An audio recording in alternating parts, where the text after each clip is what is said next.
Pandemi masih berlanjut, begitupun pembelajaran jarak jauh atau daring bagi siswa dari berbagai jenjang pendidikan. Bak buah si malakama, belajar tanpa tatap muka langsung menimbulkan berbagai persoalan, namun di sisi lain harus tetap dilakukan. Tidak heran jika kemudian kendala teknis jadi persoalan dan dijadikan alasan turunnya motivasi belajar siswa, bahkan dirasakan hingga ke tenaga pengajarnya.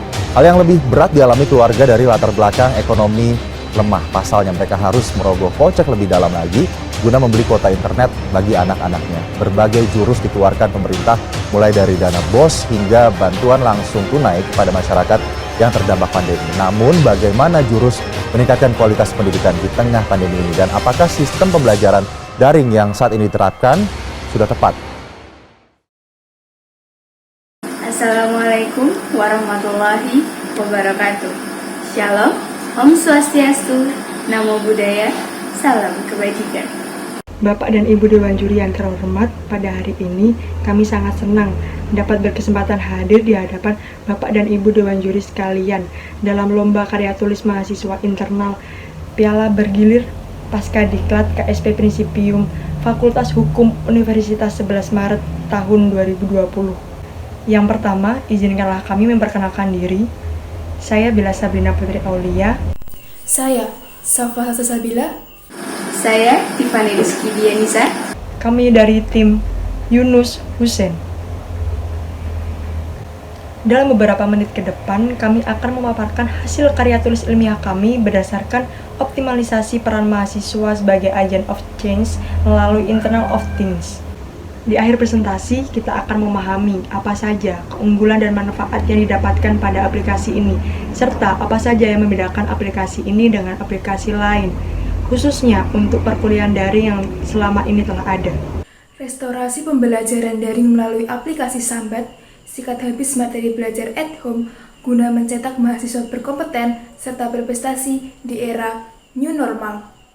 Wabah coronavirus yang telah melanda seluruh negara di dunia telah memberikan tantangan baru pada segala bidang kehidupan, tak terkecuali bidang pendidikan, khususnya lembaga perguruan tinggi.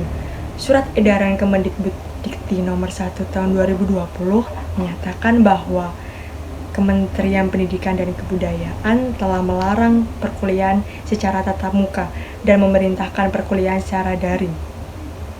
Kebijakan tersebut memunculkan beberapa kendala dalam pelaksanaannya. Pembelajaran daring saat ini dinilai belum efektif karena masih banyak siswa yang merasa kesulitan saat akan mengakses aplikasi belajar maupun jejaring sosial lainnya. Kemudian sinyal internet yang belum menjamah seluruh wilayah Indonesia, termasuk wilayah pelosok dan wilayah terpencil. Selain itu, merasa bosan saat pembelajaran daring juga dinilai sebagai penyebab ketidakefektifan pembelajaran daring.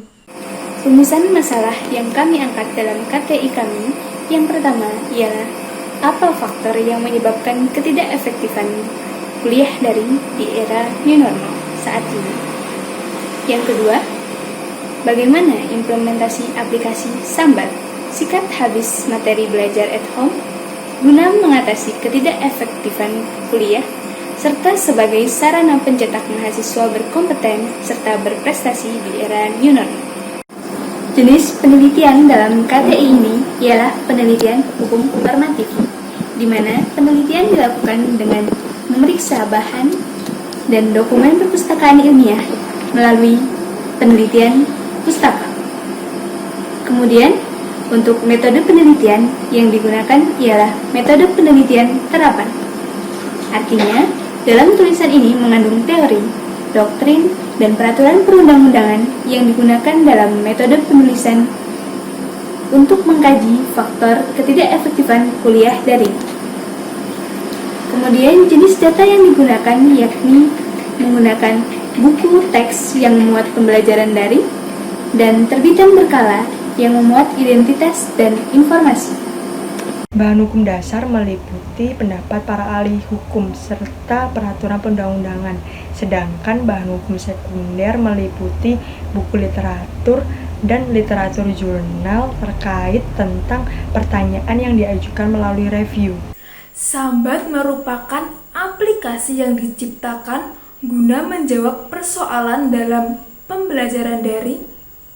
Aplikasi ini dilengkapi dengan berbagai fitur yang memudahkan baik bagi mahasiswa maupun dosen.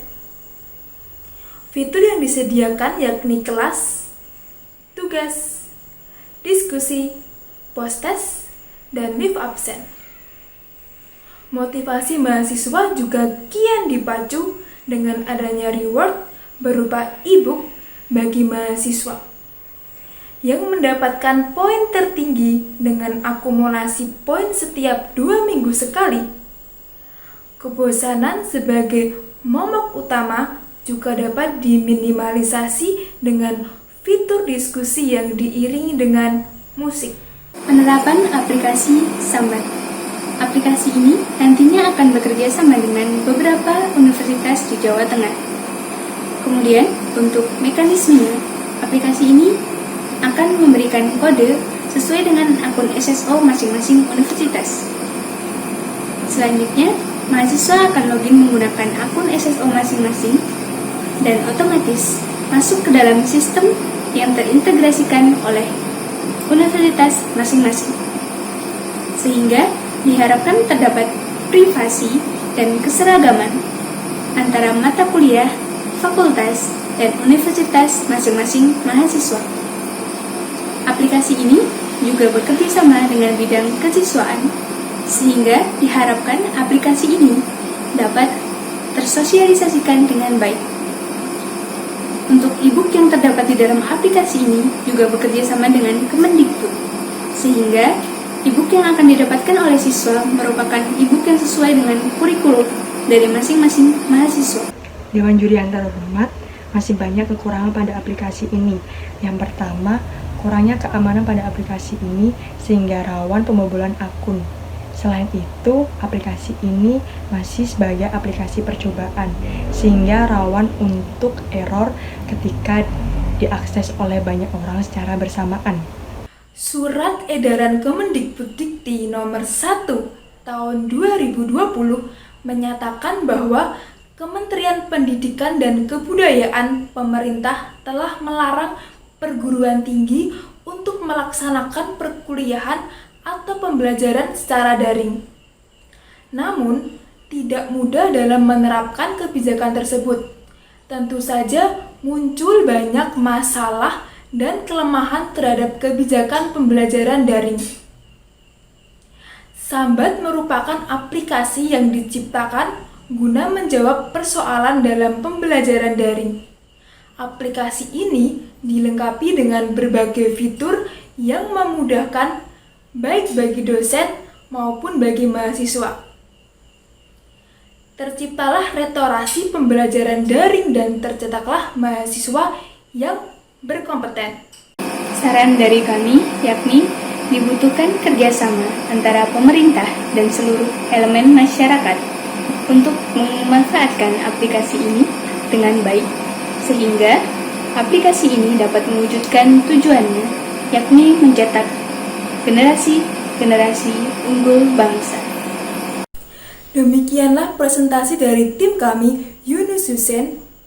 Kami mohon undur diri. Wassalamualaikum warahmatullahi wabarakatuh.